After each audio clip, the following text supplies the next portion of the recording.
আসসালামু আলাইকুম রহমতুল্লাহ। সংগ্রামী ছাত্র জনতা, আমরা স্মরণ করছি সেই শহীদ ভাইদেরকে যারা বৈষম্য বিরোধী ছাত্র আন্দোলনে অংশগ্রহণ করে বুকের তাজা রক্ত ঢেলে দিয়ে এই স্বৈরাচার শাসককে উৎখাত করেছেন। আল্লাহ তাআলা তাদেরকে যেন শহীদের সর্বোচ্চ মর্যাদা দান করেন। আমরা স্মরণ করছি, সুস্থতা কামনা করছি সেই মর্দে মুজাহিদ ভাইদেরকে যারা এই বৈষম্য বিরোধী আন্দোলনে অংশগ্রহণ করে চোখ হারিয়েছেন, পা হারিয়েছেন, শরীরের অঙ্গ প্রত্যঙ্গ হারিয়েছেন। আল্লাহ তাআলা যেন তাদেরকে দ্রুত সুস্থতা দান করেন।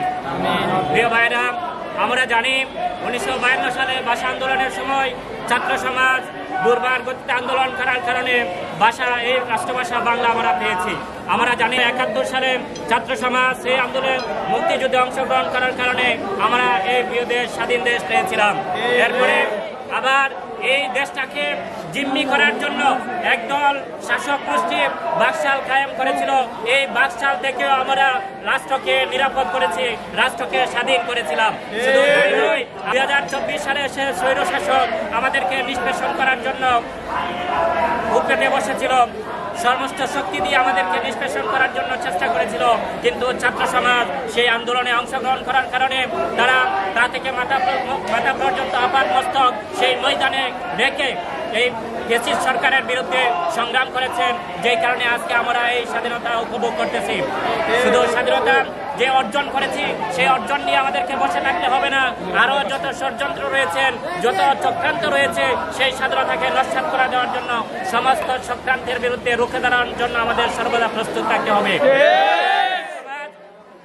প্রিয় ছাত্র সমাজ, আমরা জানি এখনো সেই চক্রান্তে সেই স্বৈরশাসকের ছেলেপেলেরা বাংলার আনাচে কানাচে লুকিয়ে রয়েছে। বের করে তাদেরকে শাস্তির আওতায় নিয়ে আসতে হবে। এই ছাত্র সমাজের রক্ত বিসর্জন দিয়ে ছাত্র সমাজকে গুলি করে হত্যা করেছেন, শহীদ করেছেন। আজ তারা দেশ থেকে পালিয়ে গিয়েছেন। তাদেরকে দ্রুত আইনের আওতায় নিয়ে আসে শাস্তি সর্বোচ্চ ঝুলাতে হবে। প্রিয় ছাত্র ভাইরা, আমরা জানি এই ফ্যাসিস্ট সরকার, তাদের দূষররা আজ আমাদের ছাত্র সমাজের সাথে মিশে আমাদেরকে ডিভাইড করার জন্য চেষ্টা করছেন, আমাদেরকে পৃথক করার জন্য চেষ্টা করছেন তারা। কিন্তু আমরা তাদের কথায় কান দেব না, তাদের কথায় আমরা পৃথক হব না। আমরা যেইভাবে আন্দোলন শুরু করেছিলাম একতা বদ্ধভাবে, ঠিক অনুরূপভাবে যত চক্রান্ত আসে, যত ষড়যন্ত্র আসে, যত ধরনের আমাদেরকে ডিভাইড করার জন্য চেষ্টা করে, আমরা পার্থক্য হব না। এক ছিলাম, এক আছি, এক থাকবো ইনশাল্লাহ।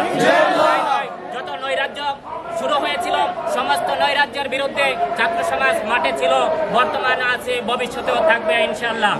এই স্বাধীন দেশের স্বাধীনতা রক্ষার জন্য যত ধরনের আন্দোলন আছে, সমস্ত আন্দোলনে অংশগ্রহণ করার জন্য সবাইকে উদাত্ত আহ্বান জানিয়ে আমার বক্তব্য এখানে শেষ করছি। বাংলাদেশ জিন্দাবাদ, বাংলাদেশ ইসলামী ছাত্র শিবির জিন্দাবাদ। সবাইকে ধন্যবাদ। আসসালামু আলাইকুম।